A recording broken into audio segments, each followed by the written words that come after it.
వృషభ రాశి వారికి నూతన ప్రయత్నాలలో మంచి ఫలితాలు కలిసొస్తాయి. గృహ నిర్మాణ ఆలోచనలలో స్వల్పమైన మార్పులు చోటు చేసుకోవచ్చు. కొంతకాలం నిరీక్షించి మంచి నిర్ణయం తీసుకుందామన్న విధంగా పరిస్థితుల్లో మార్పులు ఏర్పడతాయి. దూర ప్రాంతంలో ఉన్న వారి ద్వారా శుభ సమాచారాన్ని అందుకోగలుగుతారు. మంచి విషయాలను అర్థం చేసుకోగలుగుతారు. కొంతమంది ఎవరెవరి గురించో చెడుగా చెప్తున్నారని ఈ రకమైనటువంటి విషయాలను మీరు గ్రహించగలుగుతారు. కానీ వాళ్ళు చెప్పినటువంటి విషయం కాకుండా చెప్పిన వాళ్ళ మనస్తత్వాన్ని మీరు డీకోడ్ చేయగలుగుతారు. ఓహో, వీళ్ళకి ఇలాంటి ఆలోచనలు ఉన్నాయి కాబోలు, వీళ్ళు మన గురించి ఇలా అనుకుంటున్నారు, వేరే వాళ్ళ గురించి ఇలా అనుకుంటున్నారు అని వాళ్ళ మనస్తత్వాన్ని మీరు అంచనా వేసే విధంగా పరిస్థితుల్లో మార్పులు ఏర్పడతాయి. మంచి ఫలితాలను అందుకోగలుగుతారు. కళా సాంస్కృతిక రంగాల్లో ఉన్న వారికి కాలం అనుకూలంగా ఉంటుంది.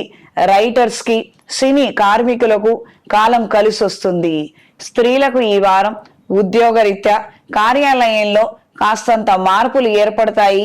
అధికంగా ఒత్తిడి కలిగినటువంటి పరిస్థితులు ఏర్పడతాయి.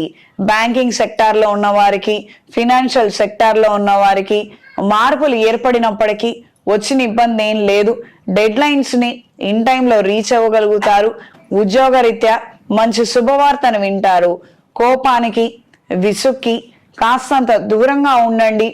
ఎవరేం చెప్తున్నారో చాలా అటెంటివ్గా అటెన్షన్ పే చేసి వినండి. కొన్ని ముఖ్యమైనటువంటి విషయాలను మీరు తెలుసుకోగలుగుతారు. ఈ వారం వృషభ రాశి వారికి కలిసొచ్చే రంగు ఆకుపచ్చ, కలిసొచ్చే దిక్కు పడమర, కలిసొచ్చే సంఖ్య 3. ప్రతిరోజు నవగ్రహ స్తోత్ర పారాయణ చెయ్యండి. పెళ్లి కాక, వివాహ సంబంధాలు వెతుకుతున్న దొరకక, ఆటంకాలు ఎదురవుతున్న వారు వ్యక్తిగత జాతకాన్ని పరిశీలించుకొని తగు శాంతి క్రతువులు చేయించుకోగలిగితే అనుకూలమైన మార్పులు ఏర్పడతాయి. వివాహం కాని వారు, వివాహ ప్రయత్నాలు చేస్తున్న వారు బృహపాశుపత హోమాన్ని జరిపించండి. అనుకూలమైన మార్పులు ఏర్పడతాయి. మంచి సంబంధం కుదురుతుంది. మెడలో ఇంద్రాణి డాలర్ని ధరించండి. శ్రీరామ నవమి రోజున సీతారాముల కళ్యాణం జరిపించి ఆ అక్షంతలను తల మీద ధరించండి. పంతులు గారితోటి అత్యంత శీఘ్రంగా కళ్యాణం జరగాలని చెప్పనని సంకల్పం చెప్పుకొని ఆ విధంగా ఆశీర్వచన తీసుకోగలిగితే అన్ని విధాల మంచి ఫలితాలు సంప్రాప్తిస్తాయి.